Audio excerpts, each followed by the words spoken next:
Halo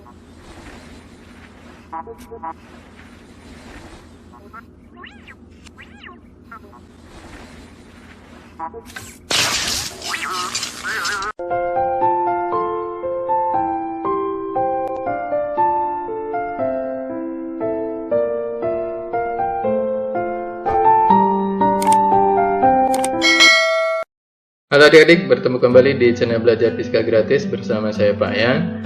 Belajar Fisika jadi mudah. Adik-adik, untuk video berikut kita akan bahas tentang cara membaca pengukuran pada jangka sorong bagian yang kedua. Yang sebelumnya sudah Pak Yan buat tentang video pengukuran pada jangka sorong dan mikrometer skru.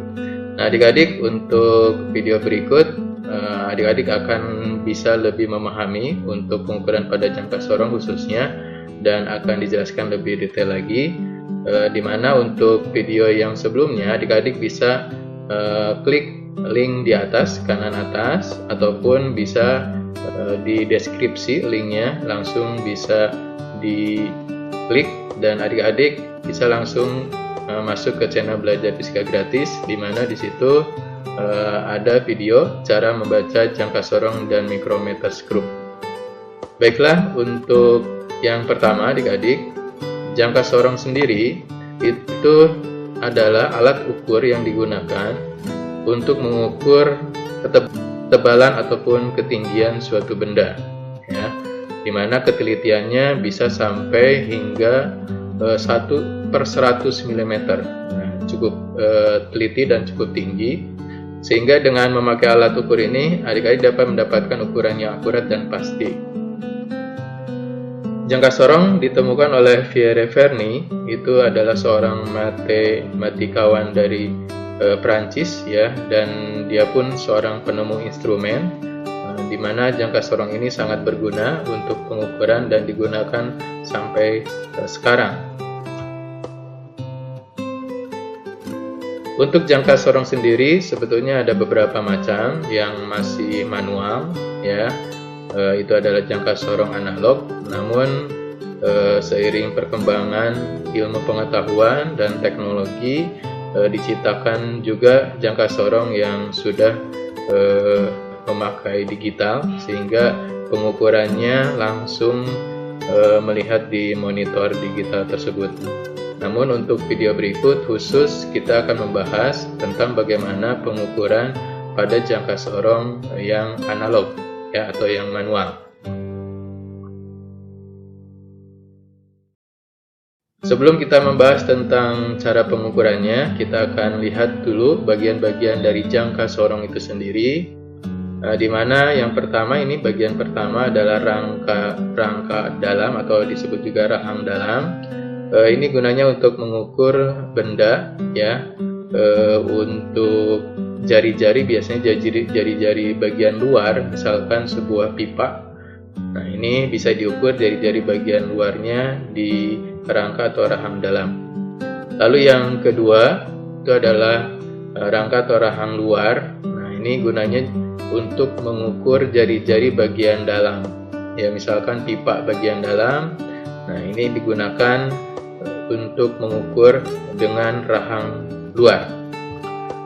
Lalu yang ketiga adalah pengukuran kedalaman. Nah, ini yang ketiga. Jadi adik-adik juga bisa mengukur kedalaman dengan menggunakan jangka sorong ini.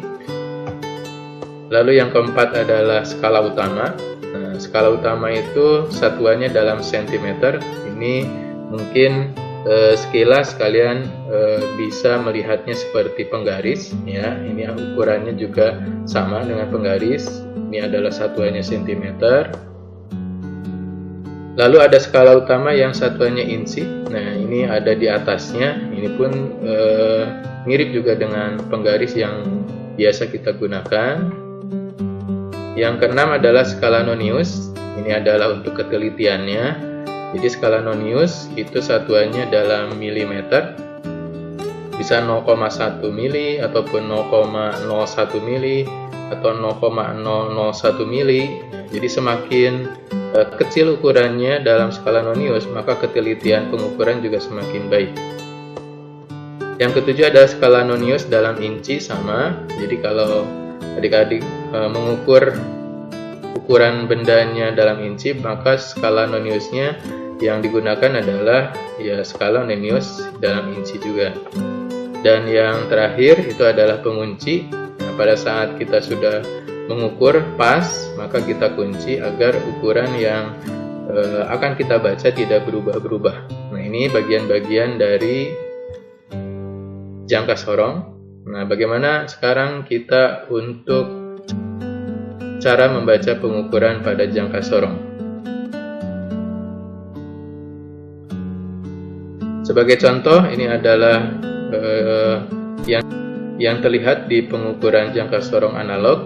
Nah, langkah pertama adik-adik, kita lihat angka 0, ya, angka 0, di mana garis angka 0 itu adalah terletak di skala utama, ya. Nah, di sini menunjukkan di skala utama itu adalah 3,1. Nah, cuma belum sampai di 3,2. Jadi angka 0 di skala nonius itu garisnya itu terletak sudah lebih dari 3,1. Maka adik-adik tuliskan angka 3,1. Ya, jadi kalau misalkan angka 0 garisnya sudah terletak misalkan sudah melebihi 3,4, nah maka dituliskan 3,4. Nah, untuk contoh yang ini, angka 0 ini garis angka nonius gitu ya. Ini letaknya sudah melebihi 3,1, maka dituliskan 3,1. Selanjutnya adalah cari garis di skala nonius itu yang satu garis atau tepat berhimpit dengan garis di skala utama. Nah, jadi kebetulan ini adalah kalau kita hitung ini ada garis yang tepat berhimpit satu garis gitu ya. Dimana ini adalah garis ke di skala nonius itu adalah 1, ini garis sampai 5, 6, 7, 8, 9. Nah, berarti karena di sini adalah garis ke-9 yang berhimpit satu garis, maka adik-adik tuliskan 0,09. Nah, mungkin di soal yang lain misalkan garis skala noniusnya itu berhimpit di mana garis ke-6, berarti dituliskanlah 0,06. Nah, maka di sini untuk karena garis ke-9 jadi dituliskan 0,09. Nah, setelah itu seperti biasa penjumlahan desimal gitu ya. Adik-adik tinggal menjumlahkan saja. Jadi 3 tambah 0, 1 tambah 0, lalu 9. Maka kita dapatkanlah di sini hasil dari pengukurannya itu adalah 3,19 cm. Oke, sudah paham ya adik-adik? Nah, berarti langkah pertama kita ulang. Tadi apa? Lihat angka 0 di skala nonius. Lalu garis angka 0 itu letaknya ada di mana? Untuk di skala utama. Berarti dia sudah melebihi 3,1. Langkah selanjutnya adalah cari garis skala nonius yang berhimpit atau satu garis dengan skala utama. Garis keberapa di skala nonius? Kalau misalkan di sini adalah garis ke-9, maka tuliskan 0,09. Langkah selanjutnya adalah tinggal dijumlahkan seperti matematik biasa, maka kita dapatkanlah hasilnya 3,19. Oke, nah baiklah adik-adik, semoga bisa paham ya yang kalian sudah jelaskan tadi. Nanti di akhir slide itu ada 3 soal yang adik-adik bisa latihan. Ayo berlatih dan nanti jawabannya bisa kalian lihat ya, kunci jawabannya di deskripsi video ini. Ya, adik-adik bisa coba dulu, nanti untuk jawaban yang benarnya kalian bisa langsung cek di deskripsi video ini. Oke, terima kasih adik-adik atas perhatiannya dan share untuk video ini kalau memang bermanfaat, dan like-nya dan komennya jangan lupa, dan kita bertemu kembali di video berikutnya. Oke, sampai jumpa dan jangan lupa kerjakan latihannya.